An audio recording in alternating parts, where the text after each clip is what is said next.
ថៃជំនះបន្ទាន់ដើម្បីកិច្ចផុតអំពីទឹកជំនន់ទន្លេចៅប្រយ៉ានៅព្រឹកថ្ងៃសុក្រទី7ខែវិច្ឆិកានេះតំបន់ប៉ាមុកនៅក្នុងខេត្តអានថងបានប្រែក្លាយទៅជាតំបន់ប្រឈមដ៏គ្រោះថ្នាក់ដ៏ធ្ងន់ធ្ងរយោងតាមសេចក្តីរាយការណ៍ចុងក្រោយទំនប់ទន្លេចៅប្រយ៉ាដែលជាសរសៃឈាមដ៏សំខាន់របស់ប្រទេសថៃបានបាក់នៅក្បែរទីប្រជុំជនប៉ាមុកបណ្ដាឲ្យបរិមាណទឹកដ៏ច្រើនសម្បើមបានហូរចូលទៅតំបន់ទីលំនៅឋានរបស់ប្រជាពលរដ្ឋភ្លាមៗហេតុការណ៍នេះបានបង្កឲ្យមានការសម្រេចចិត្តជាបន្ទាន់បំផុតពីសំណាក់អាជ្ញាធរស្រុកប៉ាមុកនៅក្នុងការបញ្ជាឲ្យជម្លៀសប្រជាពលរដ្ឋជាបន្ទាន់ដោយសារតែស្ថានភាពទឹកជំនន់បានឡើងខ្ពស់និងរីករាលដាលក្នុងល្បឿនយ៉ាងលឿននេះមិនមែនត្រឹមតែជាគ្រោះធម្មតានោះទេ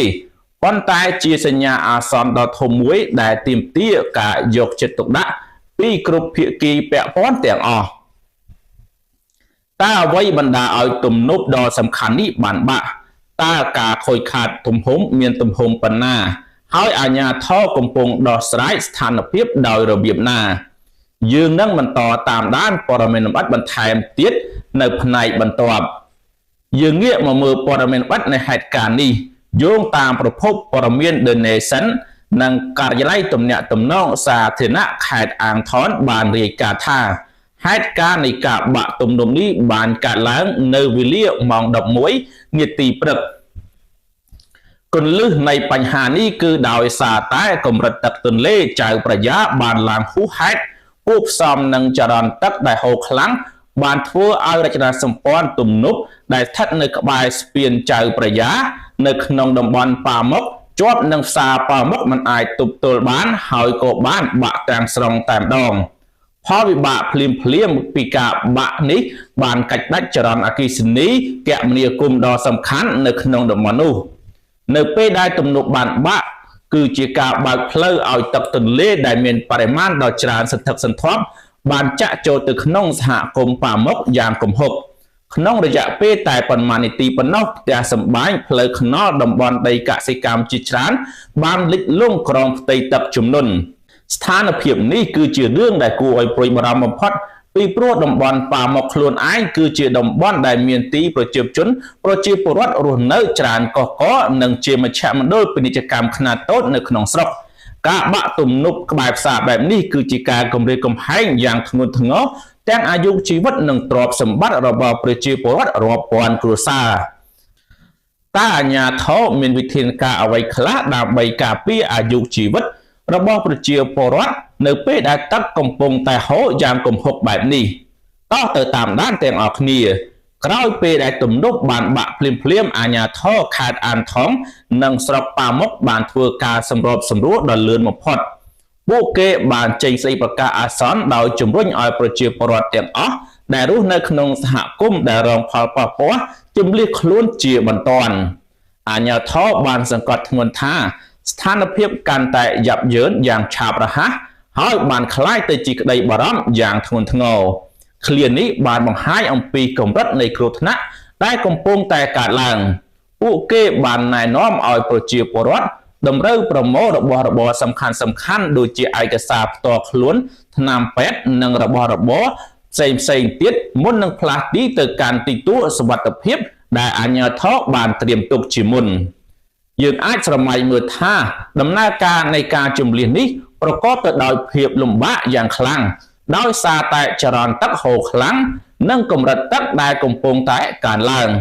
នេះគឺជាការប្រណាំងជាមួយពេលវេលាដើម្បីធានាសុវត្ថិភាពដល់អាយុជីវិតរបស់ប្រជាពលរដ្ឋ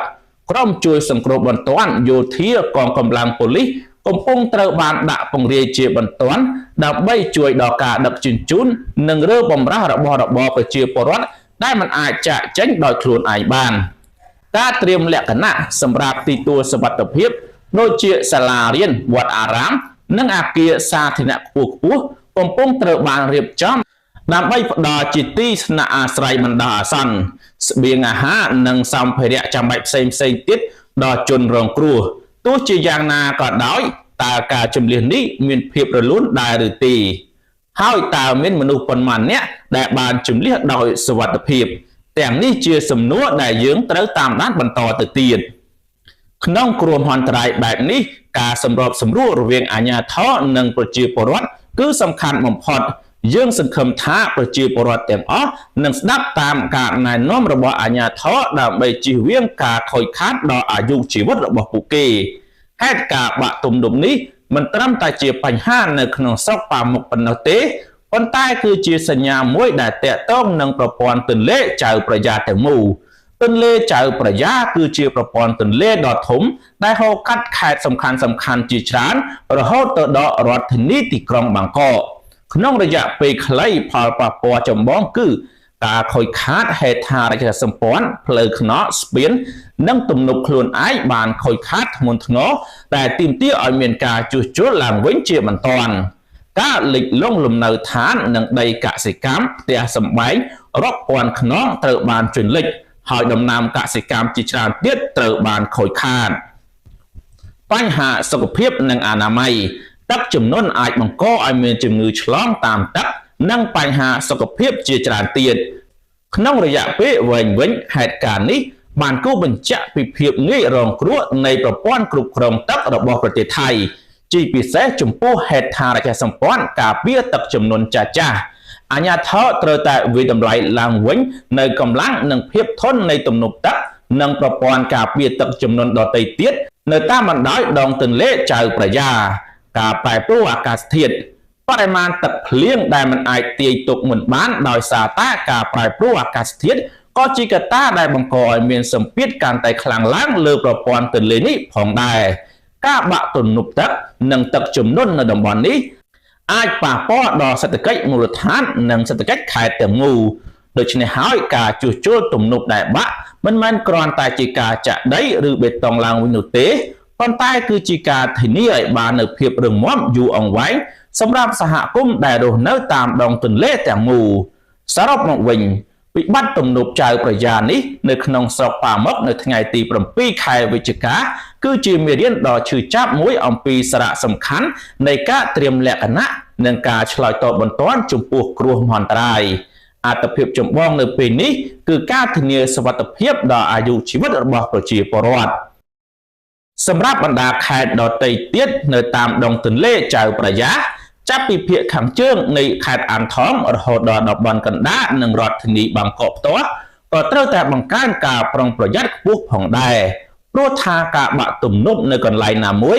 អាចបង្កើតលទ្ធភាពនៃការកើតឡើងល្បឿននិងបរិមាណទឹកហូរទៅតំបន់ខាងក្រោមយើងនឹងបន្តតាមដានដិតដល់រាល់សេចក្តីរាយការណ៍និងប្រតិបត្តិការសង្គ្រោះនៅក្នុងតំបន់ប៉ាល់មុខជាបន្តទៀតសូមអរគុណចំពោះការតាមដានជួបគ្នានៅវីដេអូក្រោយបន្ត